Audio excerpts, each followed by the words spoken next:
Think about most of the forces you see in daily life. You are pushing a box, your weight, which is a force acting downwards. Hammering a big nail into the ground, all these forces, if you notice, are acting perpendicular to the surface. A force exerted by an object perpendicular to the surface is given a special name. It's called thrust. It's the total force acting perpendicular to the surface.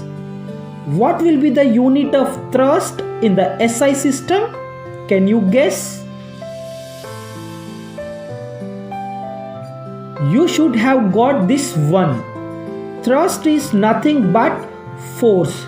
So the SI unit of thrust will be the same as that of force, Newton.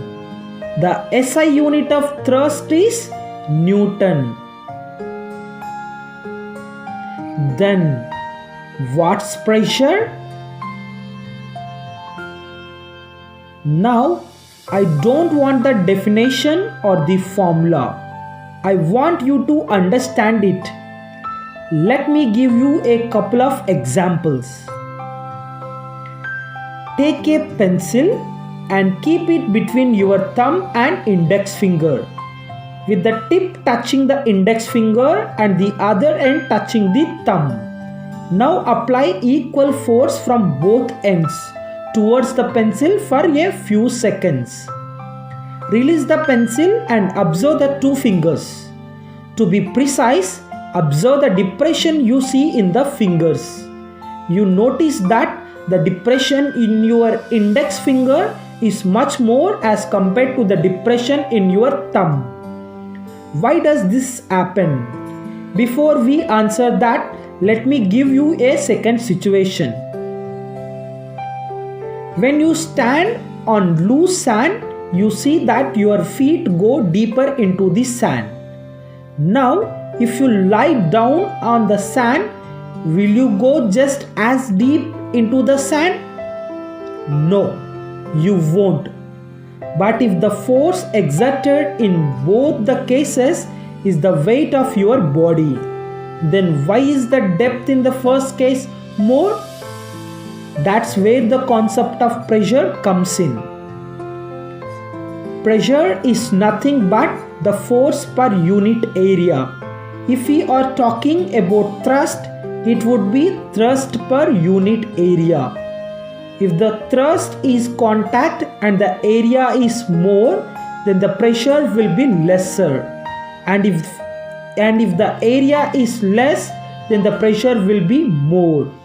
Pressure is inversely proportional to the area on which the thrust is applied.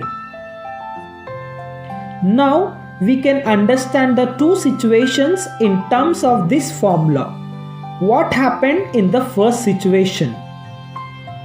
As we apply an equal force from both ends, then as per the Newton's third law, the pencil will also apply an equal and opposite force on the fingers.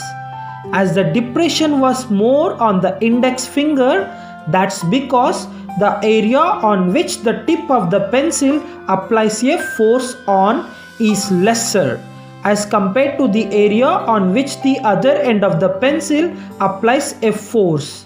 As the area is lesser, the pressure is more, and that's why the depression is more. Can you understand the second situation using this concept? Yes. In the second situation, the area on which your feet lies is lesser as compared to the area on which your entire body lies. And that's why the pressure is more when your feet are on the sand as compared to when your entire body lies on the sand, which explains why the depth here is more. Then what is the SI unit of pressure?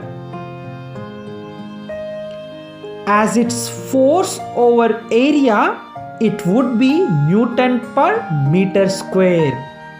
This is the SI unit of pressure. and this is also called as Pascal. Yes, 1 Pascal is 1 Newton over 1 meter square. This has been named after a famous scientist called Blaise Pascal, who had conducted extensive studies in this area of science. Let's quickly recap what we learned. What's thrust? It's the total force acting perpendicular to the surface. And what's pressure?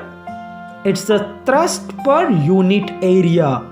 If the same amount of thrust is applied on a lesser area, then the pressure will be more. Thanks for watching the video.